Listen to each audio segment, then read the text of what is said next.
Harimo n'amaze imyaka irenga 800 agikoreshwa kugeza na n'ubu. Ayo mvuga ni amafaranga. Ese wowe wamenye amafaranga ryari?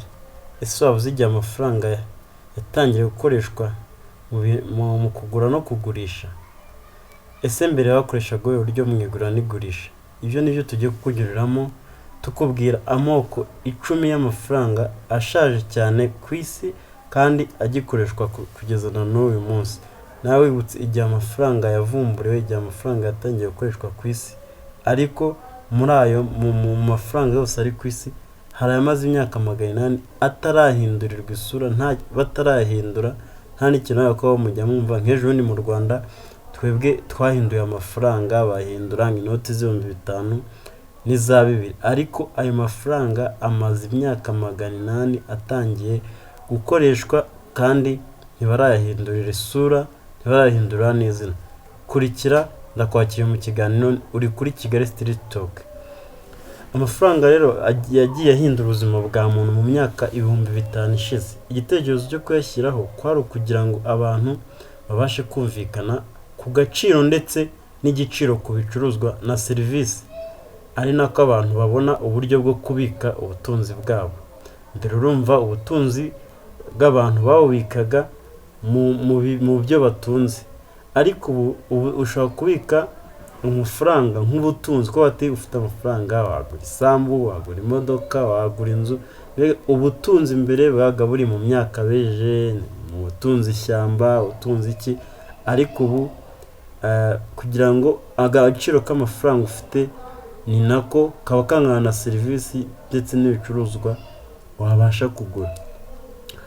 Ifaranga rya kera cyane rigikoreshwa muri iki gihe rero kugeza na n'ubu kandi ritigeze rihindurirwa izina ni iryitwa British Pound, cyangwa se amapound y'Abongereza. Iryo faranga ryakozwe mu gihe cyo bitaga Anglo-Saxon mu kinyejana cya 8. Urumva mu kinyejana cya 8 ni kera cyane. Iryo faranga rikoreshwa mu bihugu by'Ubwongereza na twaturwa duto two mu Bwongereza.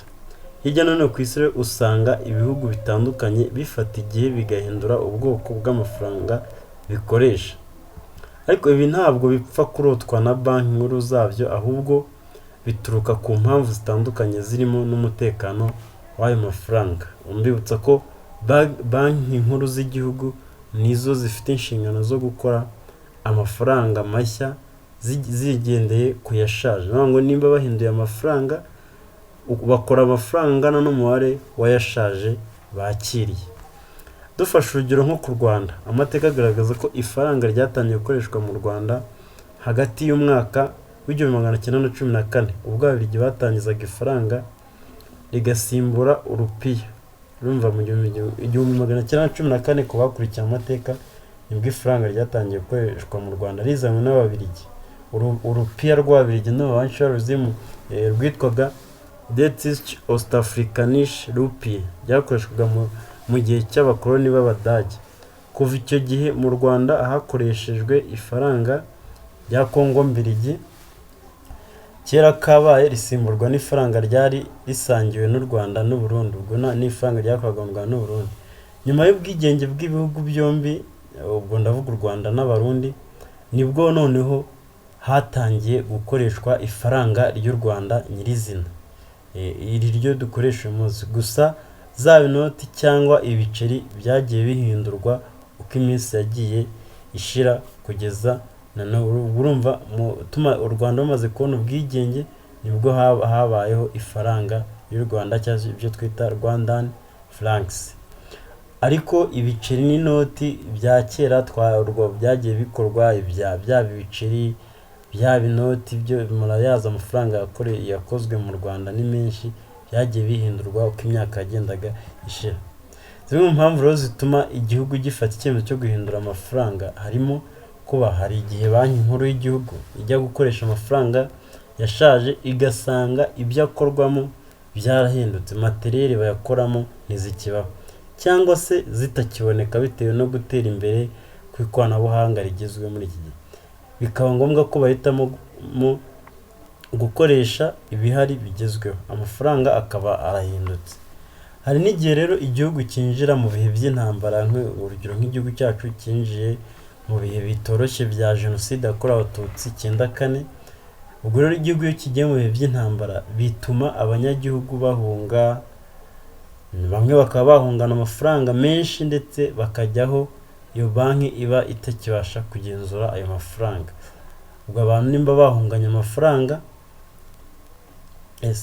kubw'ibi rero banki ifata icyemezo cyo guhindura amafaranga mu gihe nyine byabe by'intambara birangiye, bigatuma bayahunganye bayagarura kugira ngo atabapfira ubusa. ngo banki ihita ihindura amafaranga kuko ivuga ati hari amafaranga menshi impunzi zahunganye, niziyagarukana ifaranga rizata agaciro mu gihugu, bigatuma bayahindura bakavuga ngo umuntu wari ufite aya kera nayazane bamuhindurire. ibyo ngibyo nabyo bishobora kubitera.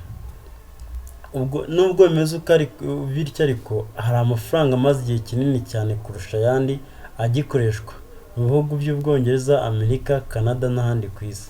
gusa nyine ho bishatse kuvuga ko rero muri ibi bihugu bigikoresha ifaranga rimwe kuva ryakorwa ritarahindurirwa ibara ndetse n'izina, bishatse kuvuga ko izo materiel ibyo bakoramo ayo mafaranga ntibyigeze bihinduka.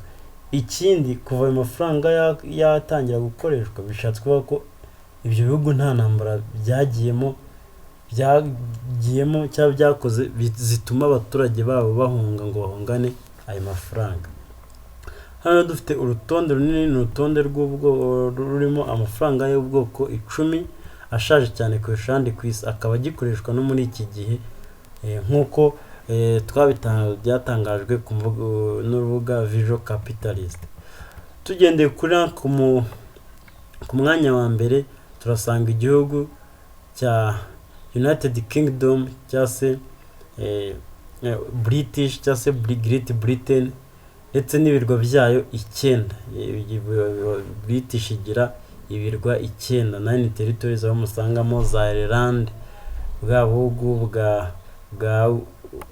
bwa Wales. ibyo byose ni ibihugu biba ni teritwari cyangwa se n'amatwari Ubwongereza n'ubundi buyobora. iryo faranga bakoresha ni pound ry'Abongereza, British pound, barikoze mu kinyejana cya 8 nibwo ifaranga ryasohotse. ku mwanya wa kabiri turasanga ifaranga bita Serbian dinar, idinari ry'Abanyaserbiya ryasohotse mu mwaka w'1214. ifaranga iza ku mwanya wa gatatu rigikoreshwa uyu munsi wa none ryakozwe kera ni ifaranga rya Rusiya ryitwa Russian ruble, ryasohotse mu kinyejana cya 13. ku mwanya wa kane turasanga idolari ry'Abanyamerika ryasohotse mu mwaka w'1785. urumva ko ni amafaranga amaze imyaka irenga 100. ku mwanya wa gatanu rero ku mafaranga atarigeze ahindurwa kandi amaze igihe kinakoreshwa ni gurude ry'Abanyahayiti cyangwa se Haitian gold, ryakozwe mu 1813.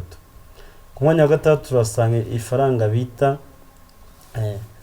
Falk Island pound, pound ry'Abanya-Falkland, ni akarwa bita Falkland, nako gakoresha pound ryakozwe mu 1833.